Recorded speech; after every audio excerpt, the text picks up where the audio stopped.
There are 10 quarterbacks in the Big 12, but Baylor has the best. Blake Chapin will be the offensive MVP in the Big 12 next year, and there are numbers to back it up on Locked On Baylor. You are Locked On Baylor, your daily podcast on the Baylor Bears, part of the Locked On Podcast Network, your team every day. Happy Wednesday, everybody. Drake Toll alongside Scotty Swingler, the pigskin preacher. This is episode between 68 and 70 of Locked On Baylor. So I brought a pastor on to help keep myself in check and keep things as PC as possible. Scotty, I know that you, as a podcaster for Baylor sports, somebody who's written about Baylor sports in the past, that does a lot of research and gives, like, Jesus at 1, and then, at like a 1B, but a much lower 1B Baylor sports. You are heavily opinionated on this. So word on the street says, when you're truly passionate about something, you can write a sermon about it, especially when it's about a Baptist school. And is there a message that could incorporate Blake Chapin being the best quarterback in the Big 12?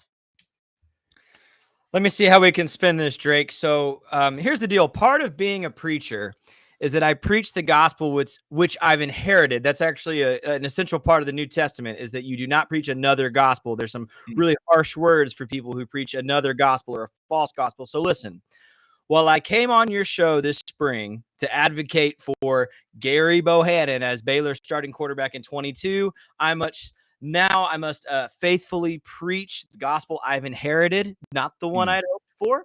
I mean, because if I can be honest, if I had been Jesus, I would have started John the Beloved over Peter at the quarterback position, otherwise known in biblical times as the rock upon which I will build my church, right? Because advanced stats show that John possessed greater accuracy and patience in the pocket than Peter, in addition to being a vision caster and not getting injured throughout his career. But Jesus chose to start Peter, who was a high ceiling prospect, as you know, from Galilee, whose upside was just too great to deny despite his inconsistency and injury prone nature. So Jesus picked Peter. So that's what we preach. Dave picked Blake Chapin. So that's what we preach. Drake, let's get started with this. I'd like to ask you a few questions this morning. First of all, an easy one. Easy. Who's the reigning Big 12 championship game MVP? That would be the guy who broke a facility record at AT&T Stadium. I think it's Blake Chapin. That is so interesting. Yes, Blake Chapin, in only his second game as Baylor's starting quarterback, was the most valuable player of the Big 12 championship game as selected by the media. Okay, second question. In both the NFL and college football, the media seems to be extremely biased when it comes to these kind of awards towards a particular position group. Drake, do you know which position group the media is really biased towards in giving out these sorts of awards? Well, had you asked me in like the 30s, it's the fullback position, obviously. But Scotty, we're not in the 30s anymore. This is the AD, and it's got to be quarterback. That's right. It is quarterback. So if you look, since the Big 12's first season in 1996, a quarterback has won Offensive Player of the Year 17 out of the 26 years, about 65% of the time. If you look at winners since 2003, that number jumps to 74%.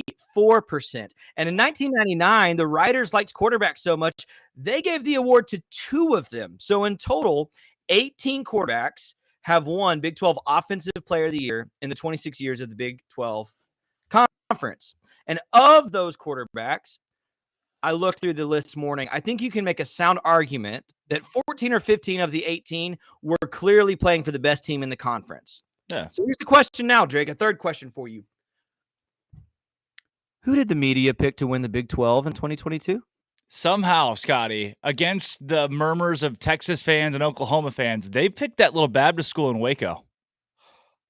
Interesting. The media picked Baylor to win the Big 12. And nearly 3/4 of the time since 2003, a quarterback's going to win Offensive Player of the Year in the Big 12. And it's almost always for the best team in the conference. Okay.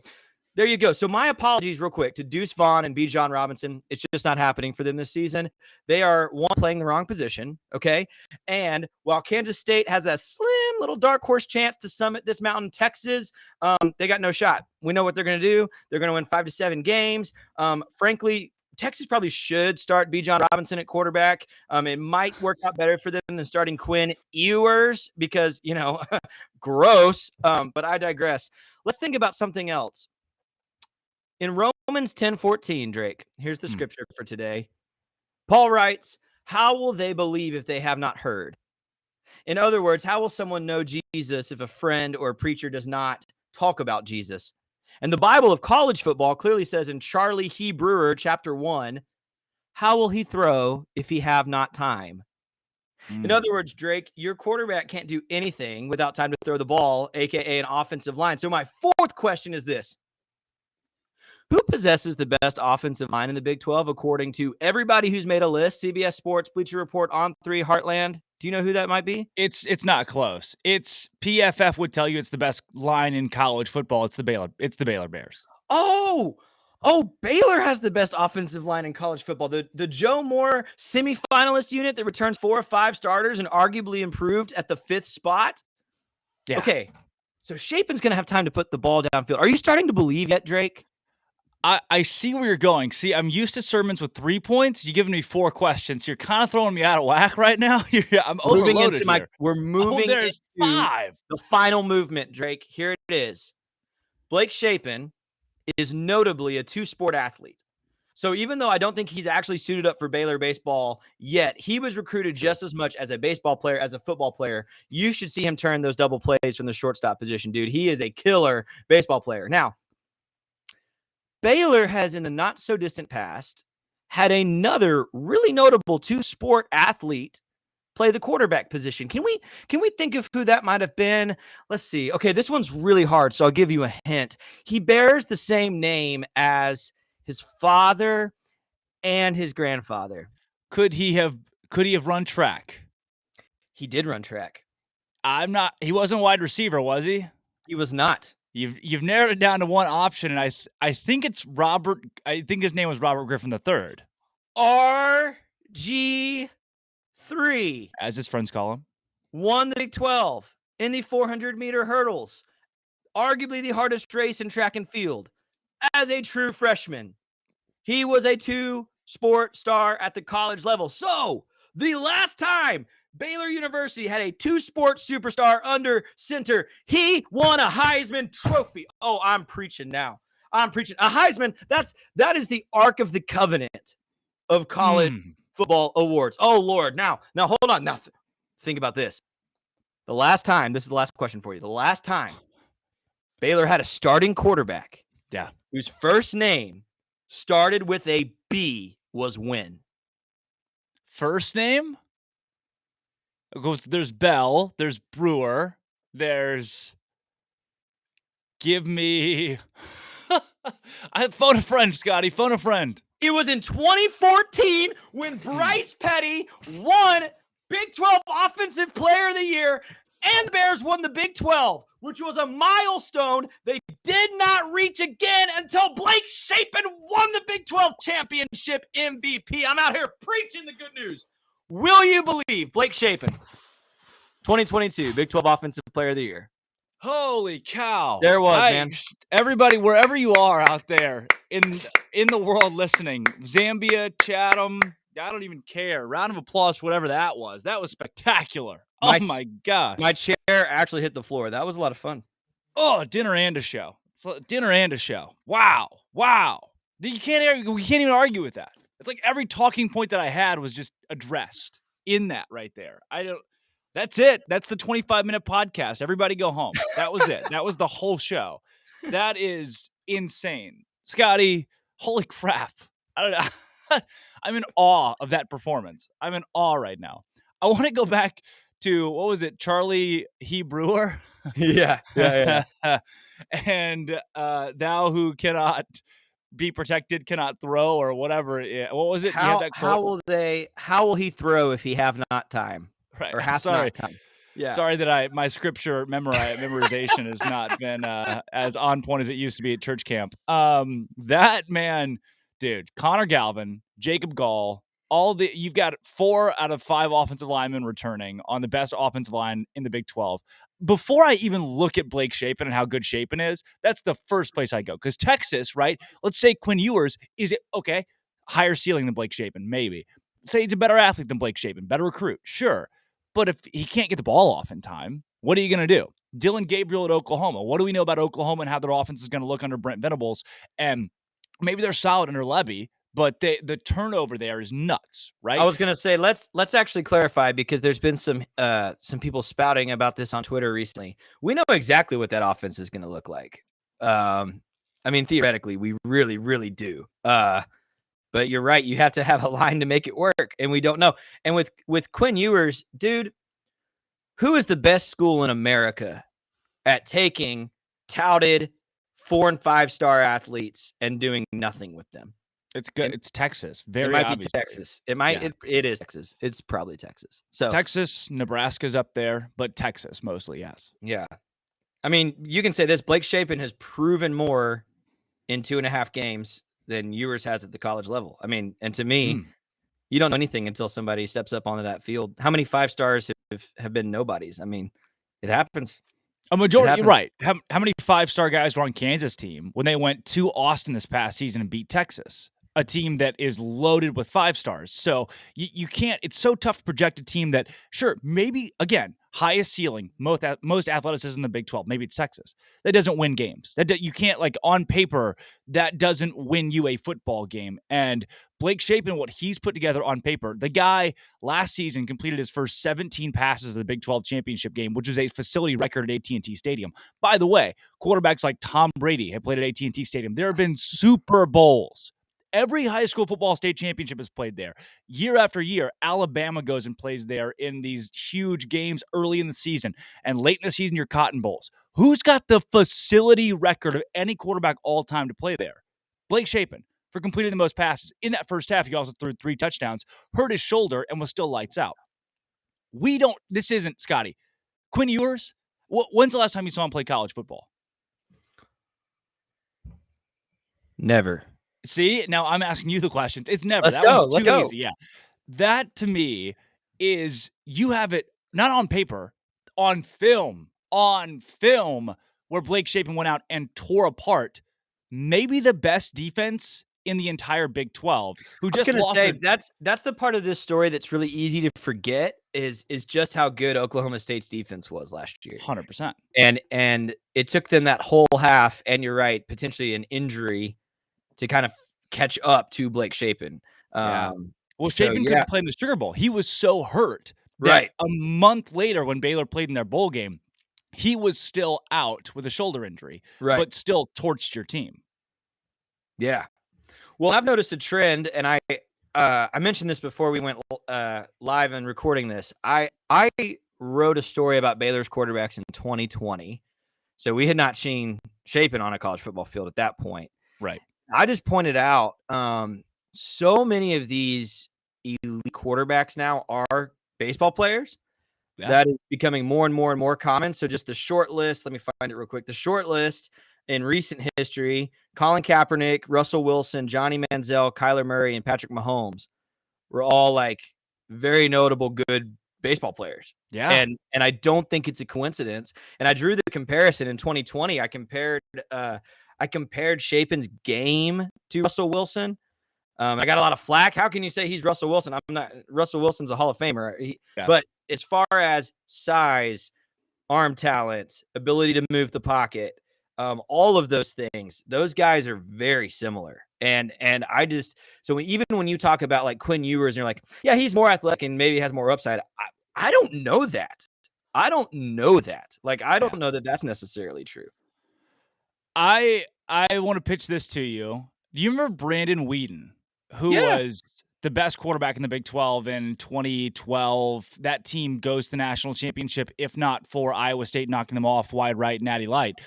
that Brandon Weeden was 28 years old at quarterback that season. It's nuts to think about. People forget that part of the story, that the guy was 28 when he was leading Oklahoma State that year. Scotty, imagine you suit up today and you're like, all right, I'm going to go play quarterback for a college football team. That's what Brandon Weeden did. You know why he was 28, Scotty? Because he was playing baseball. Because he was freaking playing baseball, man. He's a freaking baseball player, drafted into the Yankees organization, and a guy who was pursuing a baseball career. And when it didn't work out, he said, I'll just go play college football at Oklahoma State. Lo and behold, he's steps away from going to the national championship for his team. Blake Chapin, baseball player who I thought was better at baseball than he was football. I think a lot of people thought that. Absolutely. That was his at short. I watched him play in high school, actually, in shortstop, and unremarkable, just remarkable talent. Gets to the college level. And I'll say this, Scotty, if we're going to have a conversation about who has the best pro potential of quarterbacks in the Big 12, I don't know if I do go Blake Chapin, because his mechanics are a lot like a baseball player. The guy, he looks like when he's rolling out that he's throwing a ball from shortstop across the diamond to first. And a lot of times with your legs, with your arm, that might not be long-term sustainable for a career. But you can sling the ball like that, toss the rock over the course of 3 years in college. Scotty, what has Blake Chapin shown you that you haven't liked so far? The only thing, and it's our sample size is too small, is that he got hurt. That's literally, and I've said that since spring, is can he stay away from big hits? Can he get down and keep himself healthy? Because if he can do that, what you're pointing out that is correct. I haven't seen anything in just his game that I don't like. There's nothing in his game that's bad, at least not that just jumps out at you. And I want to go back to what you just said about NFL players. Kyler Murray just got one of the biggest contracts in NFL history. Yeah. And I think he kind of throws like a baseball player still. He does a lot of those different arm angles. And Mahomes, of course, is just famous for making ridiculous looking kind of baseball style throws all the time. So I'm not making projections about Blake Chapin beyond Baylor, but there's no reason he can't develop into a decent prospect at the NFL level. And who knows, maybe he watched what Kyler Murray did as a 6th overall Major League Baseball draft pick, choosing football, and it just paid off for Kyler Murray big this last week. And Chapin's like, why not me? Why not me? Right. I mean, Kyler's going to make more money than the entire Oakland Athletics organization because he chose football over baseball, and you bet on yourself when it pays off for him. So Shapen chooses football over baseball, and boy, howdy, has that worked. Now, there are quarterbacks that do the opposite. Connor Nolan, who is the starting Friday night guy for Arkansas baseball this season, was the starting quarterback under Chad Morris. Chad effectively ruined him on football and ruined the Allen football program, set them back a few years as well. And so it works the other way too, but for Shapen, it's obviously paid dividends for him to choose the football route. And now he's playing in a Big 12 too that feels it's transitional. You're in a transitional phase. So what team has the most consistency where you need it on the field? That's your guys up front, offensive and defensive side of the football. That's where Baylor or any of these Big 12 teams need guys, the trenches in a transitional Big 12. Not just transitional from a realignment standpoint, but also from a pace of play standpoint and a style of play standpoint. Scotty, these teams are not throwing the rock around the field anymore. The Big 12 is getting progressively more defensive. It is so funny to watch eras and the way things change because I was a student during 2013, 2014, those Big 12 championship runs, and every team was trying to catch up to Baylor's offense. And a couple teams like TCU were doing it pretty well. And yeah, you just fast forward 6-7 years later, and you're right. It's I just laugh at the old narrative that was so present, and it drove us crazy even then, was Big 12 plays no defense, SEC plays no defense, or plays good defense and not as much offense. And now it's almost flipped. Now the narrative is SEC teams are in all these shootouts, and Big 12 teams are like Baylor, Oklahoma State, are having these defensive brawls, man, where you're going to have a Jaron McVay making a game-saving tackle to win it. It's not going to be about the big play offense. And I think Shapen can thrive in that. And I think what's going to be fun to watch, Drake, speaking of big play offense, changing the subject a little bit, Travis Roeder over there at Sikkim has pointed out a couple times. One, Shapen cannot be a between the tackles red zone rushing threat like Bohanon was. Yeah. And two, Shapen throws a better deep ball than Bohanon. And so that means the coaches are going to want more deep strike passing touchdowns to have less red zone contact and just take advantage of Shapen's arm talent. And so I honestly think if Baylor's offense does evolve this year beyond what we saw last year, I think it's going to be a little bit more exciting, frankly. I think there might be some more shots downfield. It will be an entertaining brand of football that I think opens up the wide zone even more so with Shapen at the helm. And speaking of opening things up, the Big 12, they're opening their doors to new teams across the country through realignment. And Scotty, I want to get your thoughts because it's been such a hot topic on where the Big 12 goes next and whether or not the Pac-12 will still be around in a few years. But before we get to that, I got to tell everybody at home about Bet Online. BetOnline.net is the fastest and easiest way to check in on all your betting needs. It's July 27th today when this podcast airs. We are like 3.5, 4 weeks, 20-ish days away from college football season. We are on the cusp of football returning, and everything's upticking in folks talking about it. And at BetOnline, they have odds that talk about who can win what and who has the best odds to win what, from players to even coaches and teams as well. You can go pick the Baylor Bears to win the Big 12 right now at plus 400 odds. So really solid odds that you could make money on a team that the media thinks is number 1, but Vegas thinks is number 4. I mean, worth at least checking out at betonline.net. Also, MLB baseball going on right now and fighting and stuff and the UFC and all that jazz. So betonline.net. It is where the game starts. Go check out betonline.net. I promise you will not be disappointed. Scotty, realignment and go. I'm going to leave it super vague. I want to know what you've made of the past 2 weeks of just chaos in college athletics. Man, the unfortunate thing is we don't know anything. I mean, that's kind of what's unfortunate. There's all these speculation and rumors and reports, and what do we really know, right? I think all we know is what we're hoping for. I think the Big 12 is so lucky and fortunate, and maybe did just luck of the century, in that we had already picked up the 4 schools that we're picking up before this offseason. Like, the fact that we were already prepared to bring in BYU, Cincinnati, UCF, Houston, 4 really consistently good football programs, but also like stellar basketball programs. Also, you're getting huge markets out of Florida and Utah. The Big 12 is so strongly positioned compared to the Pac-12 based on footprint, based on football of the last 15 years. If you just look at football tradition.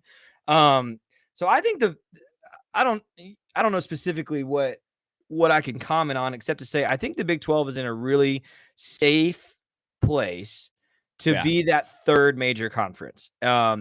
Especially if you weight basketball into it. I just don't see how the Big 12 disintegrates or doesn't make it through this. I think the schools in the Big 12 and schools coming into the Big 12 are going to be highly competitive with the SEC and the Big 10. And I think if you can bring in, I mean, Utah makes too much sense, right? Makes too much sense. They're the best program over there right now, football wise. You bring them in with BYU and you keep that little kind of regional rivalry. Colorado, whatever, they were part of the OG Big 12. Bring them back. You know, outside that, where it's just interesting, Drake. It's just interesting to me. Like, where will Washington and Oregon end up? That's so fascinating. 2 schools that are in a funny position themselves because they have a huge football brand, but not huge like TV markets to bring with them, right? Whereas with the Arizona schools, it's almost the opposite. They have not had a lot of football success, but Phoenix is a huge market. It's all interesting. I think Baylor's fine. Last thing I'll say, I heard Colin Cowherd is someone I listen to almost every week. And he is like notoriously never followed Baylor well. Like, he spent years saying Matt Rule's an offensive coach. And I wanted to say, you've clearly never heard Matt Rule talk, right? Like, and he did a rant like 2 weeks ago where he literally was like, the Big 12 will be fine because over the past decade, Baylor has been a top 8 football program in the country.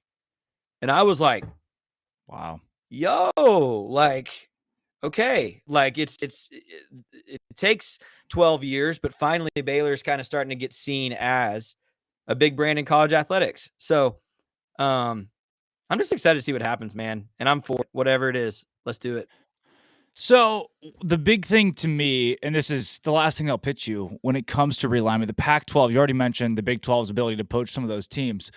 Do you see this as take as many as you can get? Go get the top 6 Pac-12 teams in Oregon, Washington, Utah, Arizona State, and Colorado, or pick and choose. Go take Oregon, who's really profitable. Go take Arizona, who's profitable, or Utah, who's profitable, and the rest of them can kind of kick rocks. Are you a quantity over quality, or let's keep it tight, make more money than we have to divvy out? I think you've just I think you got to get to 16. I think that's kind of the golden number, right? I don't know if you want to go beyond 16. I would say to your question, it certainly would be nice to pick and choose, but I don't think you get Oregon without Washington, and I don't think you get that would be awkward to me to get like one of those two schools and one of the Arizona schools. Yeah. Maybe I'm overthinking it. Who do they play? Yeah. I mean, then you're but- the Big Ten because somebody's got to go. Right. And, You know? I would, but to be honest with you, I think to answer your question, if it was those 6, yeah, bring them in. Why not? I mean, why? Like, I guess I'd rather hear the argument as to why you don't do that. Does that not make you stronger? I would think it does. I think all of those schools have something to offer. Yeah. In some capacity. I mean, I think when you look at the numbers game completely and what schools are in the negative when it comes to how strong their brand is or their TV deals would be, I think they're much more analytical. Brett Yormark is the guy to look at that stuff too. I mean, if anybody's going to do it, it's the new commissioner of the Big 12. So I'm sure financially he's got a close eye on if you bring in, say that you have 14 teams, you could add 4 more. Are those 4 going to be profitable, or are we going to lose money in that we have to divvy out money to these schools? So I do think that becomes a conversation, but I like the idea that 16 is the mark. Like everybody, let's hit 16, so you at least have the numbers that keep up with the Big 12 and the Pac-12, or the Pac-12, the SEC and the Big 10. There it is. So, Scotty, unbelievable stuff. Thank you so much for coming on today. Hey, I would like to can I make an announcement real quick? I did something yesterday. I'd like to tell the people. So I have enjoyed coming on here with you guys so much when I can. And you are the first person to ever call me the pigskin preacher. And I liked that moniker so much. I just went ahead. I'm tired of trying to play football opinion and be a pastor on too much the same social media account. It's too much. So if you want the football takes, pigskin preacher was taken. So if you @ preacher pigskin on Twitter, you'll see an angry bear behind a pulpit. That's me. Go follow me at preacher pigskin, and we'll chat some Baylor football together. I'd really love to interact with anybody on there who likes to. There's just no way that people won't do that at this point. After today's events, you've got to @ preacher pigskin on Twitter. Just that. Holy crap, just that. Scotty, thank you again for Thank coming you, man. on This today. was fun. Yeah. Remarkable. We're going to do it again very soon because there's so much football coming up, and we are, again, right there. We are right there in football season, and I could not be more excited about it, despite being in Massachusetts, where football is not really a thing. They don't do a whole lot of that over here at BC or Northeastern or Harvard or any of those, or Quinnipiac, which is also here. I learned very recently. But I'm Drake Toll. That's Scotty Swingler. Go check out Scotty @ Preacher Pigskin or @ Passer_Scotty. When we come back on Friday, it's a Locked On Big 12, Locked On Baylor crossover. We break down all things broad of the scale of the season with Josh Neighbors on Locked On Baylor.